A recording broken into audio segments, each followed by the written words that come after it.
class this summer. It got published in this book, so I'm just going to read this story for you. It's called Inside Her Little Brown Suitcase. Her name was Adelaida. She left Puerto Rico in search of a better life for her and her 3 children, and she landed in Plymouth. It was easier for her new friends to call her Adelaide, so she was no longer Adelaida.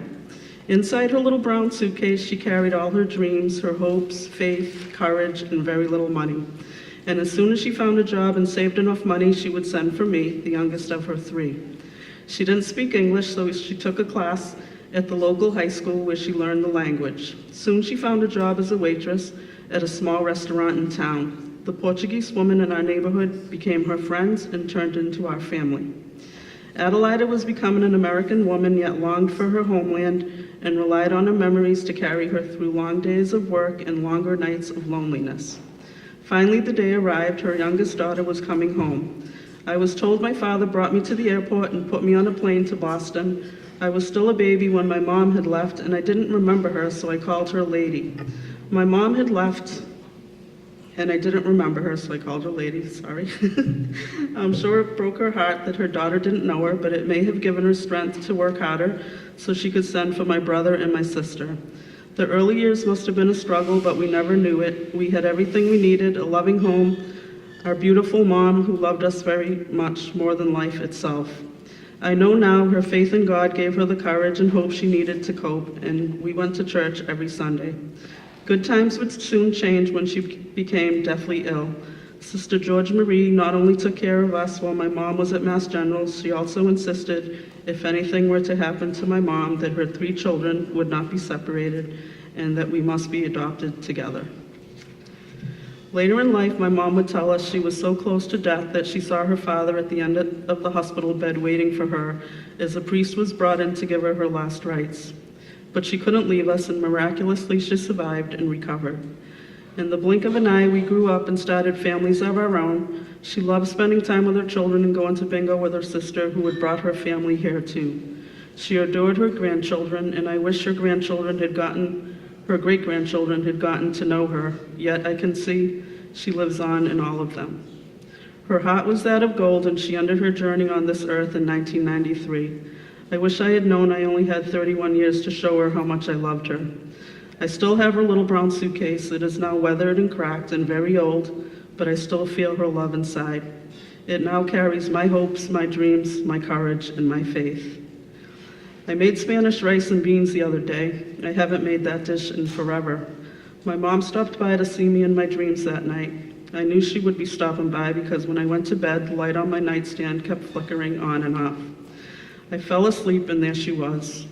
Once again, we were at that pond and we were playing in the water. Each time she visits in my dreams, we are always at that water's edge of a magnificent pond, always so vivid. She had a beautiful little girl with her this time. I never asked her name. It's as if I already knew she had to be our little angel Beatrix.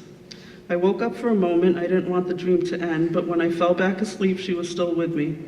But we were in what appeared to be her place, which was on the 3rd floor. I thought that odd because I figured she'd pick a 1st floor, but we lived on the 3rd floor when we first came to Plymouth, so it made sense. We talked and we laughed. She kissed me, then she was gone. I woke up so happy. When I stepped outside, I found a tiny blue feather on my table. I love finding feathers, so I smiled, thinking of my mom. Ironically, that day turned out to be the 1st anniversary of my aunt's death. In my dream, I should have asked my mom where my aunt was, but we all know she was probably at bingo. I feel my mom's presence with me always. A time ago, while at a Maureen Hancock event, Maureen came over to our table and seemed a little perplexed. She then asked who at our table had a charm necklace but had it pinned to their shirt. That was me. The charm necklace my mom had bought for me when I was little had broken a long time ago, but it was pinned to the inside of my denim jacket.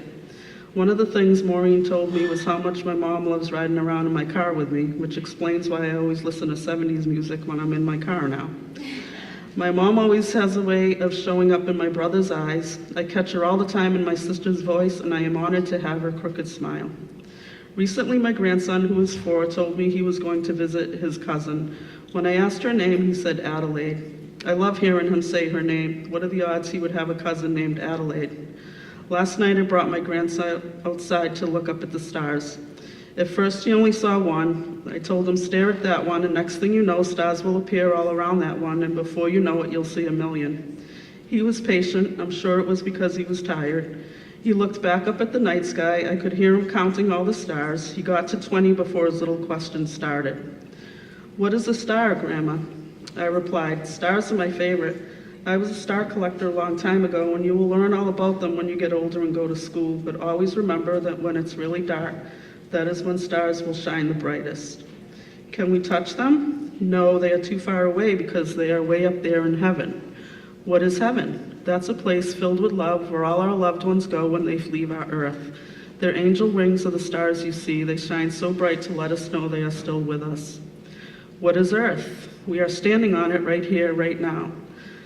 He said, I love Earth. I said, me too. I love stars. I do too. Come to think about it, your little life shines brighter every day, and you are my little star. He smiled. Can you be my star, Grandma? I teared up, then pulled it together really fast. Someday you will look up to heaven and see a bright star, and you will know in your heart it is me. And yes, Justice, I can be a star.